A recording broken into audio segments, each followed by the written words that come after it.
Bonjour à tous, je suis Julien de chez Vancor. Aujourd'hui avec Michael de chez Sika, nous allons voir les étapes de pose d'un lanterneau. Bonjour à tous.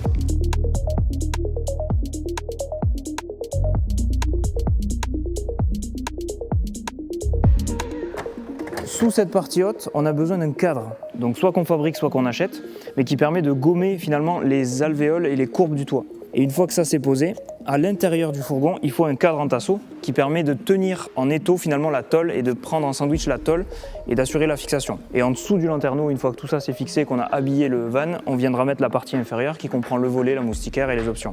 Surtout pas oublier les EPI. Lunettes de protection, casque anti-bruit et une paire de gants. On va pouvoir commencer ? Allez, c'est parti. Michael, on va pouvoir vérifier le centrage du cadre pour anticiper la découpe, faire les mesures. Et on trace la zone où on va venir découper, donc qui est à l'intérieur du cadre. Allez Julien, on se protège les oreilles.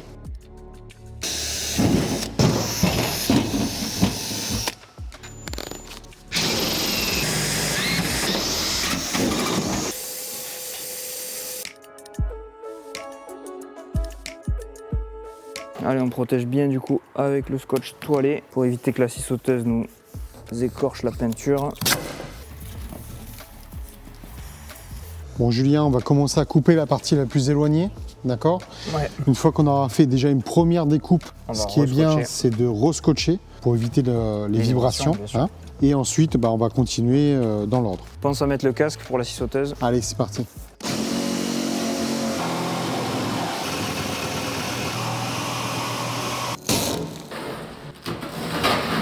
On va pouvoir passer à l'ébavurage pour enlever la limaille de fer, enlever les petites aspérités du métal.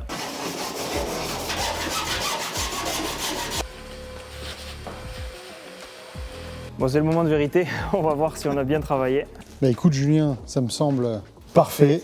On va pouvoir protéger la découpe de la tôle et préparer le cadre. On y va? Allez, Première étape, mettre un petit coup d'abrasif sur la partie plastique de l'encadrement.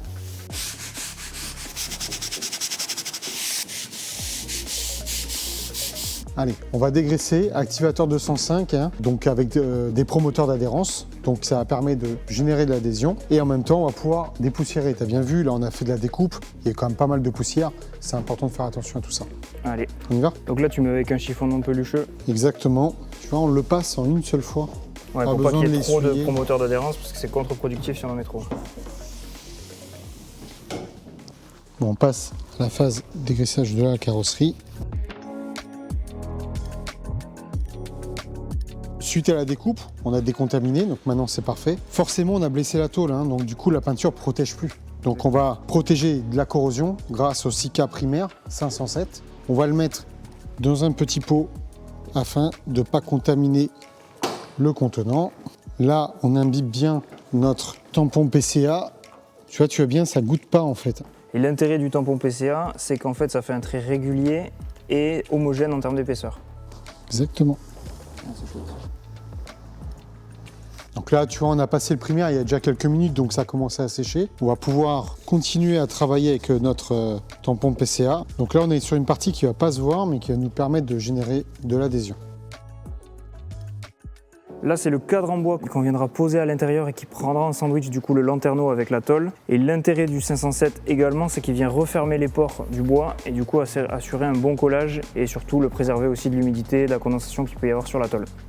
Maintenant, on va passer à un joint colle, d'accord, qui s'appelle le Sikaflex 522. C'est un produit qui permet de coller des surfaces comme celle-ci et en même temps faire des joints périphériques par la suite. Donc ça, c'est un joint qui résiste aux UV et qui est fait pour l'extérieur. Exactement, mais il permet aussi de faire du collage. La buse en V fait un trait en triangle, c'est d'être sûr que partout sur la tôle, soit sur le creux ou sur la bosse, on va avoir un contact et donc une étanchéité. On a fait le tour en une fois, donc là il y a une zone de raccord. On a pu passer juste à côté. Une fois que les deux produits vont se rejoindre, ça créera l'étanchéité. Tout est prêt. On peut positionner du coup le cadre extérieur. Avant d'appuyer, d'accord, on va faire en sorte d'être sûr qu'on est bien l'un en face de l'autre. Donc on va pouvoir écraser tout doucement. Alors s'il y a du produit qui sort, c'est tout à fait normal. C'est même plutôt bon signe. On peut aussi le laisser polymériser, donc sécher, et ensuite mettre un petit coup de cutter, histoire que ça fasse très propre. Du coup là, on a amené le petit cadre en tasseau qu'on vient mettre dessous la tôle, et on va faire la même chose pour l'étanchéité, et là pour le collage du cadre en tasseau.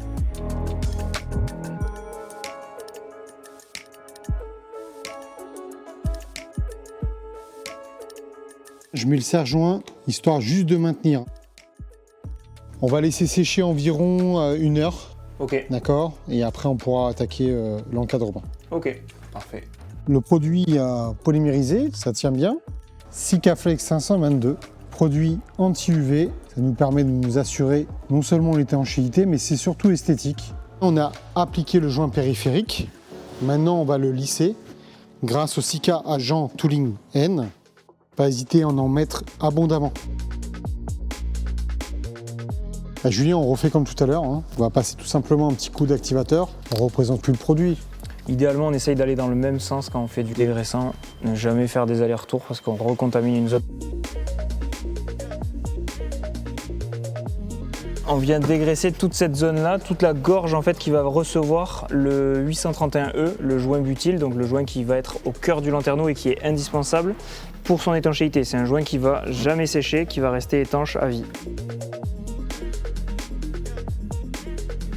On va présenter 2 joints butyl, d'accord? Soit déjà ce qu'on appelle un rouleau déjà préformé, il s'appelle le Sikalastomère 831.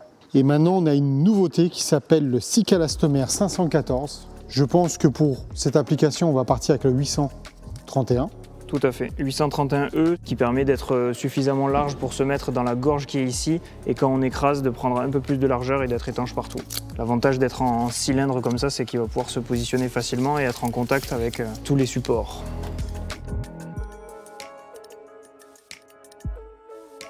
Du coup là on voit bien que le 831E, le joint cylindrique, est bien en contact avec le haut et le bas, donc entre le lanterneau et le cadre.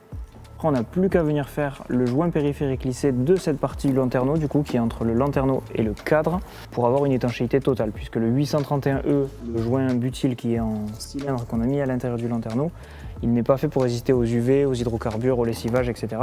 Donc ce joint-là, il vient apporter une deuxième couche d'étanchéité et protéger le joint interne qui est le 831E butyl. Bon alors Julien, C'est fini, satisfait? très satisfait. Bon, On retire le film. t'imagines? C'est magnifique, hein?